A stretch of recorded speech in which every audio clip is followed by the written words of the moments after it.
you're all fit and well. And I'm back here in Leeds. This is the first one of these sessions I've done since I've returned. So it's quite nice to be doing it at 12 o'clock rather than 6 o'clock in the morning. So that's a big improvement for me. Let me just move the slides on. Malcolm, Naomi's joined us. Okay, that's good. So with us today, we've got Liz. Hi, Liz. Hi. We've also got Naomi. Hi, Naomi. Hello, everyone.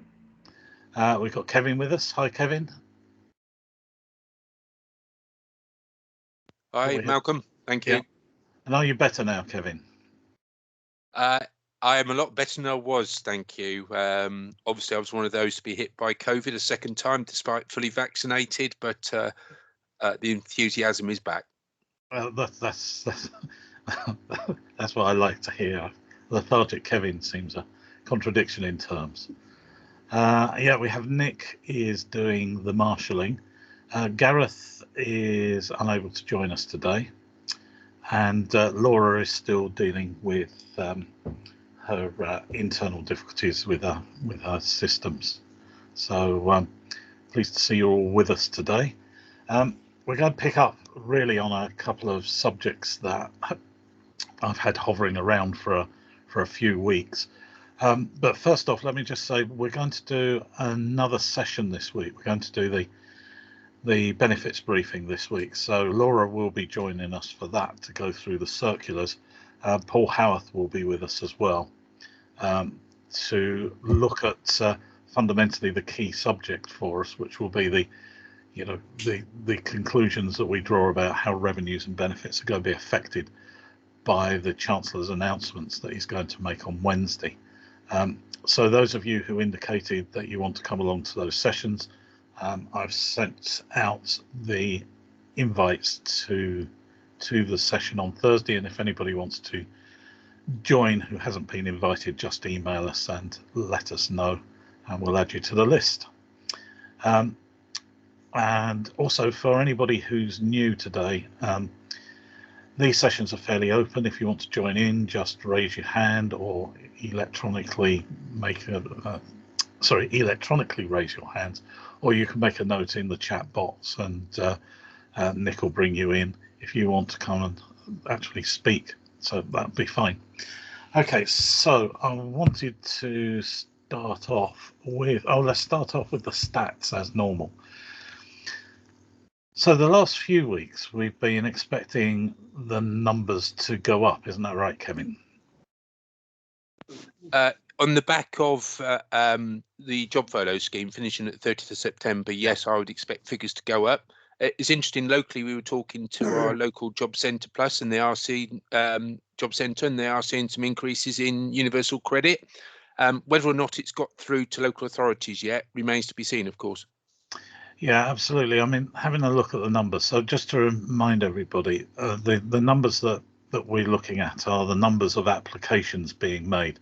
So this isn't caseload figures. This is people who are trying to make an application.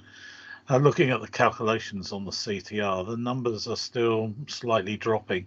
Pensioners remain fairly consistent, as you can see from the trend line, but the numbers are dropping slowly on the number of claims coming in through that stage.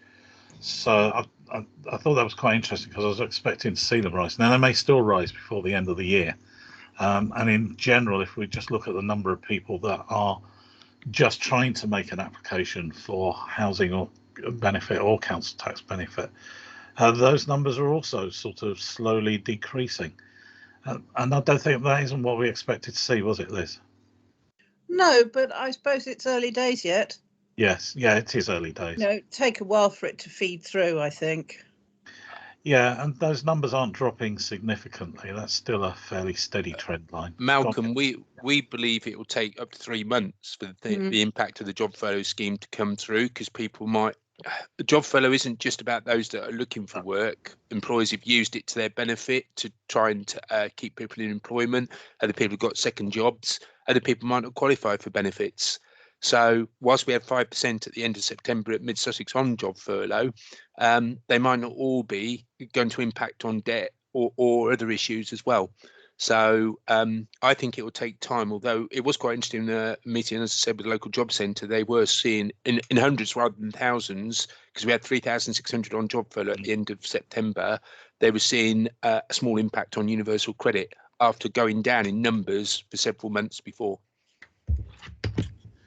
Yeah, okay, so that's interesting. And just out of interest, I mean, is anybody else, is anybody on the call today? Are they starting to see increases? If they are, if they could just drop a note in the chat, that would be quite interesting.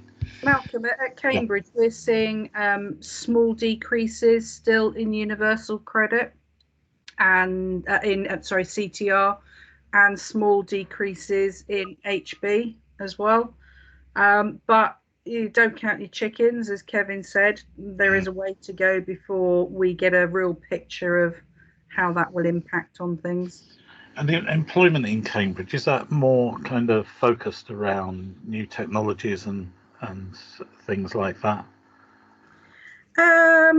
Yes, it is. That is quite a buoyant area. And I'm not sure how many people would have been on furlough, because many of those people would have been able to have worked from home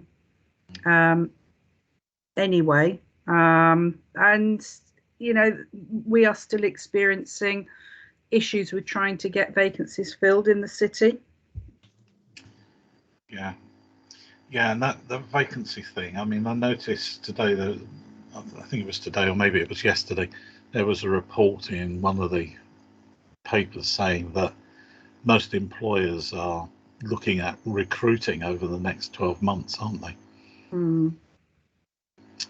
So interesting times. I see Robert is saying that UC files have gone through the roof. He's got the second highest incoming month this year to date, and he's still got 7 days of October to go. And Sean is saying his auditors are having a go at him because we have too many in credit council tax accounts. Okay, so there's a question there that Sean is raising.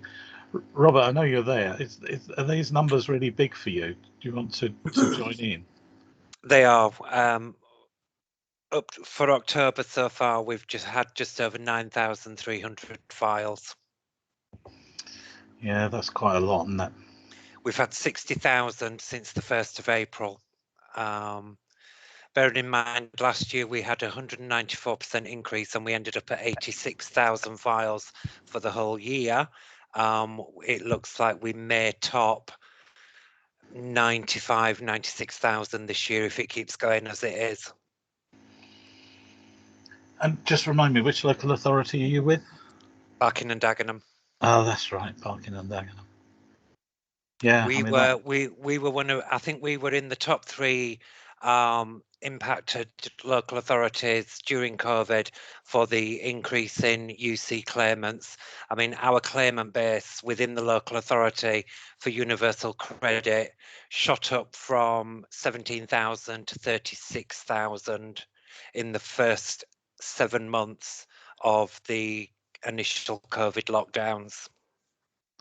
Right. Okay. So those numbers are increasing, and Bob is in South Lincolnshire. Bob, you seem to be saying you're having the same problems. Is that correct? Are you able to? Yes, and we're 3 authorities: South Holland, East Lindsey, and Boston Borough Council combined, and we're seeing universal credit notifications through the roof again. About the same numbers as Robert has said at Barking and Dagenham, over 9,000 so far this month, and we've never had more than 10,000, and we've still got a week to go. We are thinking it might be to do with the £20 decrease causing us a problem. Yeah, Megan at Mid Sussex has said the same. She thinks it's the increase in the is due to the reduction in UC. So, Naomi, would you agree with that? The reduction in UC could be driving this more Yeah, the furlough. it certainly will have an impact on the data that you're going to get through, because the UC amount has dropped. I don't see that we're having many new claims coming through. And as I said earlier, that's because we've got a very buoyant jobs market in Cambridge, fortunately. Right. Okay. Yeah. All right. I mean, this is quite interesting stuff, and it leads into the subsidy stuff that we're just about to speak about. Liz, did you want to add something there? Well, I just have one question, which is there, does anybody have any knowledge of what the state of processing is at Universal Credit with DWP? I'm only asking because, of course, there is a huge backlog in some pensioner claims. Something like 10 weeks that people are waiting, well, 10 or months that people are waiting to have their pension sorted out. Does anybody have any information about that at all? And I can only speak for our local processing officers in Barking, and they're turning it around within the week. So new claim data and change data we're literally getting within a week. I mean, there is still the 4 to 6 week delay in first payments being made, but that's not going to change. No matter how much we try and how much we go on about that. But in terms of how quick they're getting the data through to us and how quick they're getting the new claims on the system, it does seem to be within the week. Mm. All right, so they're up to date where you are, but is that consistent, do you think, across the country? I've no idea. No, it would appear not. I think perhaps. Well, that'd be fairly true. I mean, we've always found that, haven't we? A lack of it's just consistency. My question sort of revolves around the fact that, of course, during the pandemic, a lot of officers were put onto universal credit. Clearly, there is a problem with pensions at the moment, and I wondered whether or not there was any knowledge from anybody about officers having been moved back to their substantive roles, such as moving on to the pension side, because of course it needs sorting out. I mean, Kevin and Naomi, I mean, you're quite close to this. So do you have any insights?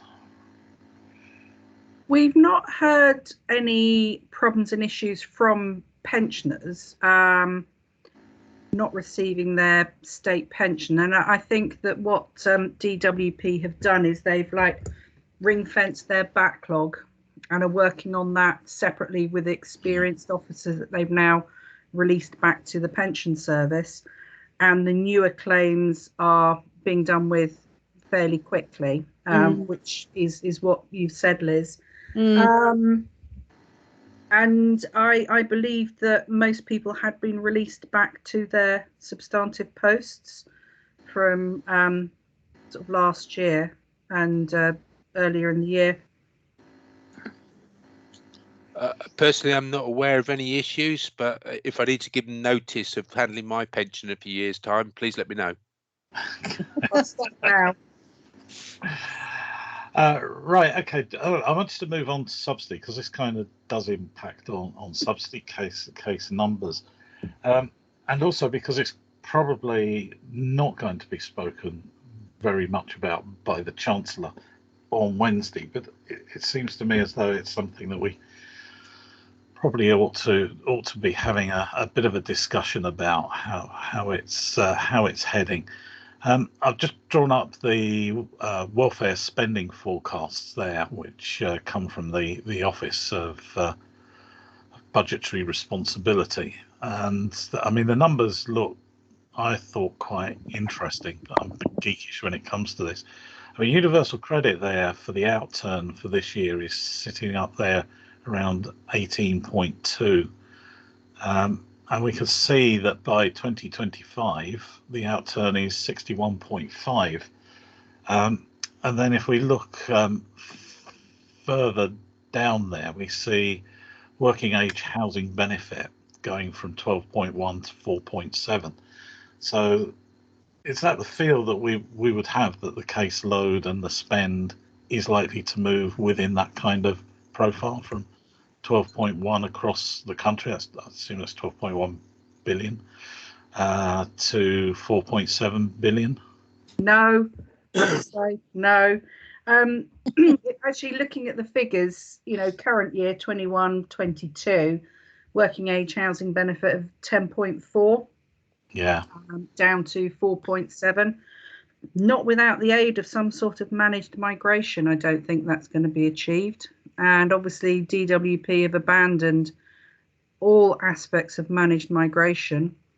And there is an increase in the supported and exempt accommodation cohort, even for working aged housing benefit. So I'm not entirely sure that it's going to be big numbers, but I don't think that's been factored in. And if this was March 21 welfare forecast, I don't know whether they had abandoned the managed migration scheme or not at that point. I think the numbers will be higher. I think you've got housing benefit for a long time to come because they'll be the too difficult box to fit in.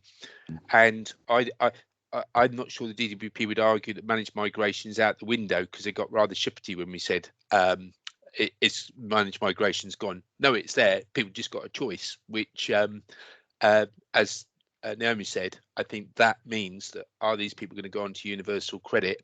And I think over COVID, the whole parameters have changed. You've had people on UC that probably would never have had UC before. So I still think these numbers are well below what will be the position. And what about pensioner housing benefit as well? I mean, that's sitting there at the moment at 6.1, going up to 6.5. Would we expect that to be higher or lower? It sounds like higher, lower, lower. If you look at that, Malcolm, they're suggesting that the government won't put it into a form of UC until at least 2026. Yeah. And probably beyond that. And that's still a long way. We've got, when's the next election? Is that 2025? Well, they're not going to move the pensioners into December anything 24 different. is the next election. It's every 5 years, isn't it? Yeah. And then they're not going to upset the pensioners by trying to float something akin to universal credit before the election, because they read the Daily Mail. And also, there's a bit of a concentration on getting PEP and other things into universal credit, isn't there? That's true. We've been joined by Laura. Hi, Laura.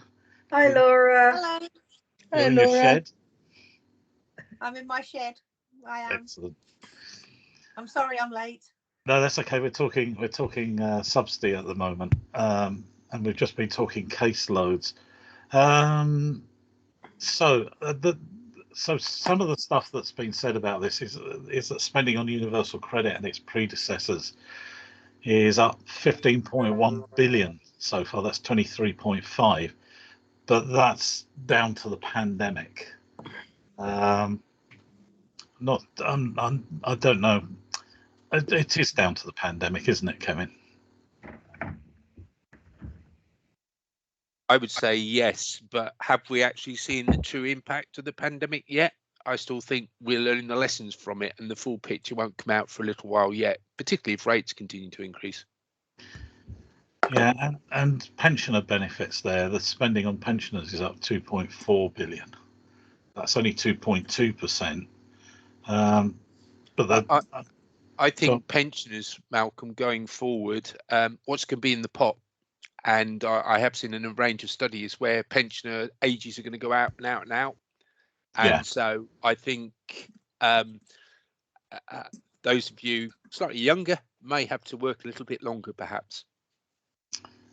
See, Laura, you're going to have to work till you're 70. That's at least 75, I've already I'd say. You're working to 75. Right, for those of us now over pensioner age, I can tell you that we're still working. And it was quite interesting to look at some of these changes that they were expecting. Again, these numbers seem to be, when they're presented like this, they do seem to be interesting. The one that is going to come in lower is just child benefit. Now, is that because there are less children, or is that because they're just reducing down how you can access child benefit? What do we reckon, Laura? Or it might be more people coming into the higher end charges as well, Malcolm. Yeah. And I see, Robert, thank you. You sent out a note saying the DWP sent an update out last week stating managed migration as a project is finished, but managed migration will continue with claimants being given an option to move, particularly if they would be better off on UC. So I think that's what you said, wasn't it, Naomi? They've been given the choice, but I'm not sure how effective that is going to be, though. You know, if people have such a poor feel for UC, there's going to have to be some right hard selling from DWP to get anyone to voluntarily move over to it. Surely the Harrogate model demonstrates it doesn't work. Moving on. I'm just thinking these 6 people that moved, they're the ones that volunteered. If they do that across the rest of the country, or even I might have retired by then. Yeah, that's true. So when That's we a come bit back, far.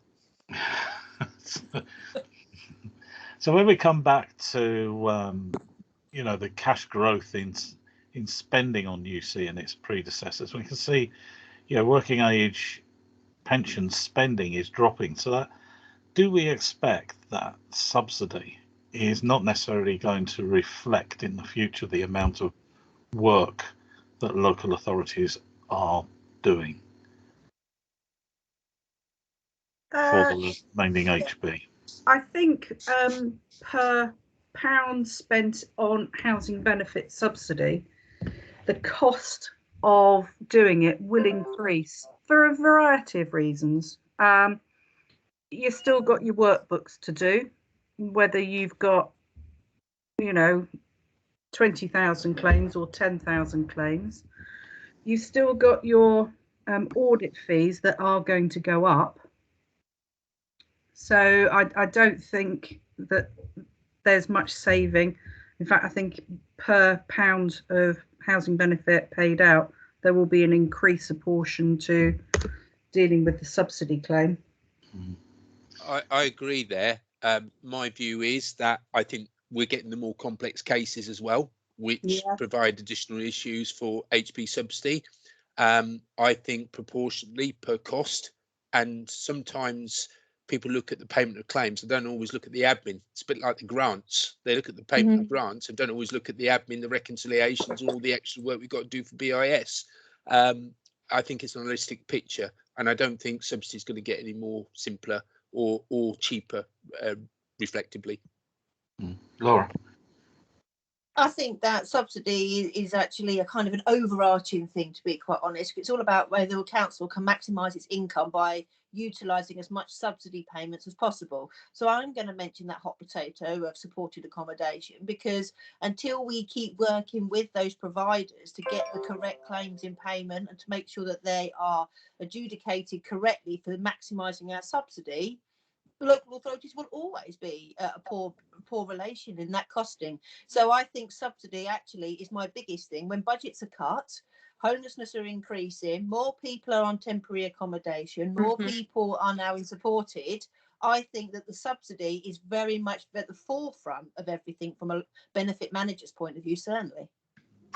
I see Lee is saying here that the cost of supported accommodation to their local authority, which is Stoke, has increased from 591k in 2016 to be a forecasted 2 million this year. I'm in the same zone. You are, and you too, Naomi? We do have an increase, and the other issue for us is, as already mentioned, the amount of time it takes to beat the potential providers into a reasonable arena with the costs. It's astronomical. It really is. And the other thing that we've been banging on to DWP about, hope no one's listening, is yes, that's an increase for local authorities. But at the end of the day, the biggest whack of what we pay out each week on housing benefit is, you know, down to the DWP. So I think they have started to wake up and think, oh yeah, you know, for every 500 quid that goes out a week, they end up having to foot the bill for quite a substantial amount of that. And the number of new settings that we've got in and around the county, it is just, well, it's like mushroom farms. Yeah. Kim, you want to add something, Kim Larkin? Yes, being as supported accommodation has come up as a topic, I wonder if I could ask a question of everybody here. I'm getting a number of our members coming forward that they're seeing a number of care homes deregistering and becoming supported accommodation so that housing benefit can be claimed. Are you all experiencing this? I'm working with one local authority in particular to go through this issue at the moment, but I wondered about what everybody else was seeing. Yeah, Laura, go on. Yeah, Kim, I've got two. They've decommissioned themselves from the CQC, despite the fact they were excellent and all the rest of it, claiming they're now not a care home and that they're supported accommodation for the elderly in the principle of they've got care alarms and the rest of it, and they're not really providing care maintenance for a person under a care home regulation. So they've decommissioned themselves and make sure they can put themselves under DWP payments. I've raised this with the DWP, because I keep telling them that they are being ignorant on other schemes across other government departments, which should be functioning under DCHL, whatever they call themselves now, whether it's Home Office, whether it's NHS, everything now just seems to be put straight through as a DWP housing benefit issue, and the DWP are paying for the expenditure, which should be other government departments. Yeah, quite. It's well, a lot of interesting things have been raised from the work that we're doing. So I wonder if perhaps we could set up, Malcolm, a workshop on this particular issue at some point. Yep, sure. That'd be a good idea. Yeah, I'll sort that out. Naomi, you want to come in, and I think Liz wants to say something as well. Yeah, we've got that, a care home in Cambridge that it's a genuine care home, supporting elderly primarily with dementia, blah blah blah blah blah. Putting out feelers, or we'll think, you know, it's more support and exempt. So chatting to them, so are you going to change your current residence? Oh no, same residence. I visit one of them every 2 weeks because he's part of my family. He's not the right sort of person to be in support and exempt. There's no way. No, I mean, what I've found so far is that they can't be classed, those that I've looked at so far, and I've looked at the tenancy agreements that have been set up, and they cannot be classed as genuine exempt accommodation, or even a managed property company. That don't get me wrong, it's excellent care. And yes, it's just that. It is excellent care home. The thing is that we've got difficulties here, and I can see both sides of the story. They've lost an awful lot of money in care homes. They're struggling to pay to care for these people, so they're looking for different ways to do it. This really is a government issue about dealing with how these people are going to be cared for, because the victims in this are those that actually need the care. Mm-hmm. Yeah. You know, okay. You have to follow the rules. It's for subsidy purposes. So yeah. Okay, Liz, you wanted to come in. Yes, I just wanted to say that I don't think any of this is surprising, and I'm sure most people feel exactly the same. I mean, this sort of movement has been on the cards for a long time, I think, in relation to exempt and supported accommodation. I remember probably about almost 10 years ago now, doing one of these kind of sessions. It was the benefits briefing with the DWP when they were talking about supported accommodation, and the chap who was speaking about it was very sort of, oh, we're going to sort it out, but I don't really understand why it's a problem. And I remember saying to him very sharply, it's because you've never taken an interest and you've dodged the bullet up to now. Here we are 10 years later and they still manage to dodge the bullet. So, yeah, it's exactly. And really, also, I mean, Laura's quite right, and Kim, it's part of the whole problem of care, isn't it? It's in the round. You know, you're robbing Peter from one department to pay Paul, to do this, to do that. What happens when you decide you can't pay because you're not counting it as exempt accommodation? Absolutely. What do they do? Yeah, absolutely. Lynn McMorris has raised her hand. Lynn, you want to join in? Yeah, I was just going to say virtually the same as you, Malcolm, on the basis that, I mean, I left local government almost 10 years ago now, and this is like deja vu. You know, I mean, supported accommodation has always been the bane of any benefit manager's life. And it just keeps going round and round in circles. And some of the other things that we've spoken about today, I can see it being the same, you know, managed migration, or it just dragging on for years and years and years. But I was, like I said, thinking along the same lines, really, is I just can't see this ever being resolved. Just remember, we were all supposed to be completely migrated over to universal credit by October 2015. It's in the history books. Laura. Yeah, I just want to throw in there, I don't think I don't think that supported accommodation is only going to be a housing benefit managers issue now. I'm also part of a working group looking at the fact that they want housing benefit services next year to review all supported accommodation providers, and there's going to be some changes into how we review these. Now, going back to Kevin's point earlier about the cost of administration and grants, I'm sure there'll be no extra admin funding on this, but what they're talking about is that we will be reviewing, we will be speaking to the tenants. Are they attending their 10 hours a week? We're going to go back to the providers. Are the providers got, I don't know, a signed form to say they've attended their 10 hours a week, and actually doing a full-blown review? Because if they aren't doing that, the DWP want us to cut the principles of it being supported because they're not complying with the elements of their tenancy, and in effect send them to housing costs as general needs tenancies. Now, this is going to be a way going forwards. And as of this morning, I've already had my housing manager equivalent on the phone going, oh, Laura, this means that benefits can make a massive difference to all the local people. And how are you going to select these people? And how can I help you to get all the information from the landlords? Of which, I'm not going to lie, I started to laugh, because if the DWP think that we're going to start getting some information out of landlords when they can't even contact their care leavers or their young people that need support, what hopes have any of us got? And housing will be the ones that will fall out here, because if they're not in supported accommodation, they're going to hit the temporary accommodation budget. Absolutely. I agree with that wholeheartedly. Okay, so we're now at 12:34. I'll pick up the IFS on council tax just very briefly, because again it kind of fits in with the whole theme that we've been talking about here. So basically, the Institute of Fiscal Studies, bless their cotton socks, have said that council tax in England could rise as much as £220 per year within 3 years. And this is to keep local services running and to help pay for social care reforms. So are we expecting to see the impact in your local authorities? Are you expecting council tax to rise due to this?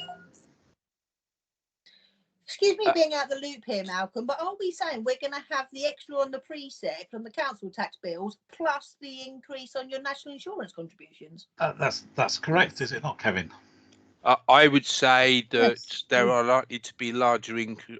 My view is, and I don't know, it hasn't been confirmed by government, it's going to be larger than normal increases in council tax, whether it's for adult social care or for other things as well. The question is how much, and how much is open to the normal referendum process, which will still be there. So it'll be very interesting to see what extra council tax there is, because once again that will fall on us to actually raise it. And don't forget, there's a revaluation of business rates next year too as well.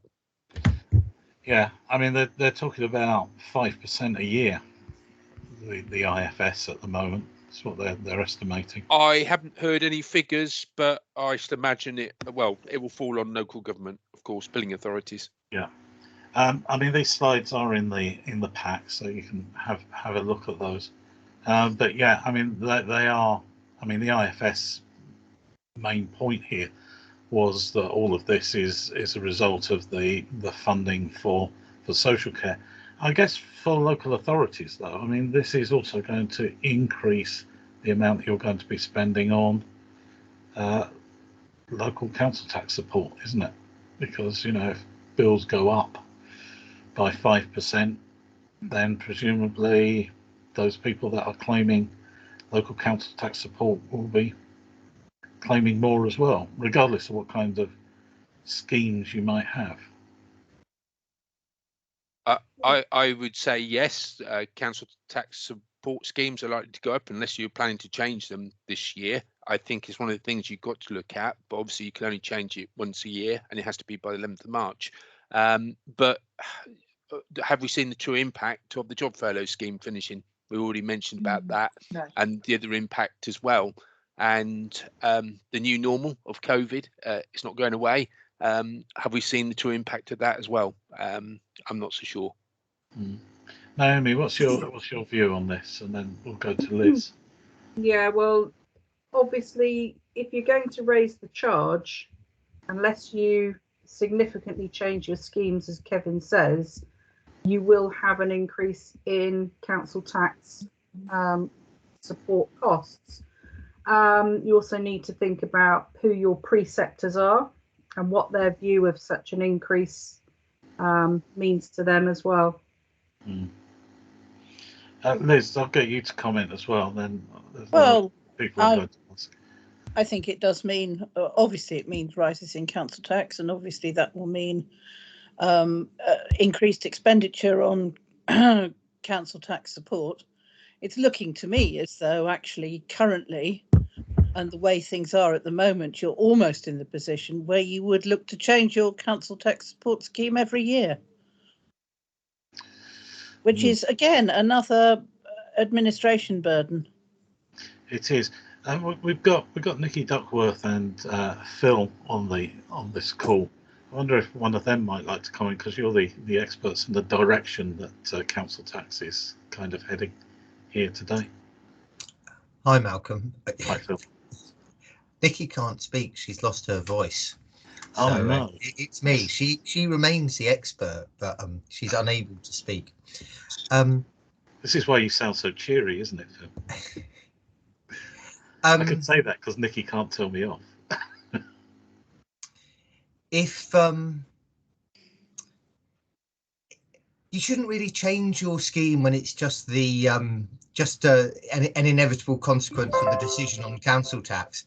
It just means the maths on council tax are adjusted to take account of the fact that, you know, if you increase it council tax by 5%, your revenue won't go up by that equivalent 5% because you're going to lose, you know, extra expenditure on the reduction scheme. So it's I certainly wouldn't change your scheme every year in order to do the finances, because the administrative burden of that is too large, and it just doesn't really make sense. If you're going to review it, I'd review it at most every 3 years, I'd have thought, and if not less frequently, because it's always going to be a big expense. So something like that wouldn't be a queue. What might be a queue is you're having a look at the council's anti-poverty strategy. That might be the time when you think, how does that impact? How does my council tax reduction scheme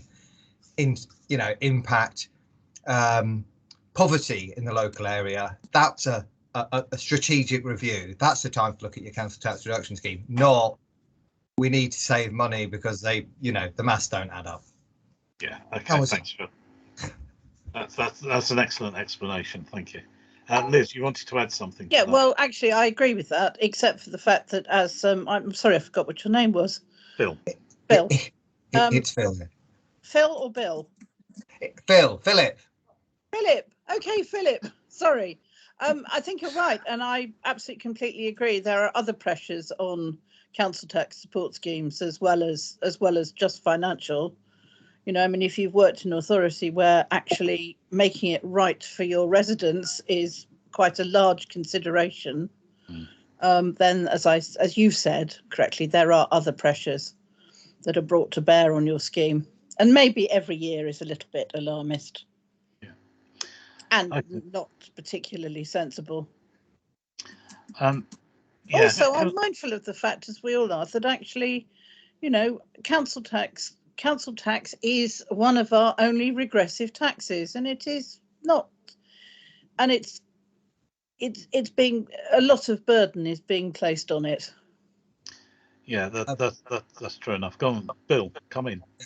Nikki's told me that I have to remind everyone that we're having a webinar on council tax support on the 17th of November, where one bit is on the reforms in Scotland from April, and that's a whole different subject. But the other bit is someone from the Money Advice Trust talking about council tax debt and its relationship to council tax support. Okay. So I guess that's another knock-on effect, isn't it? You've got one knock-on effect from council tax to CTS, and you've got another knock-on effect, which is to debt.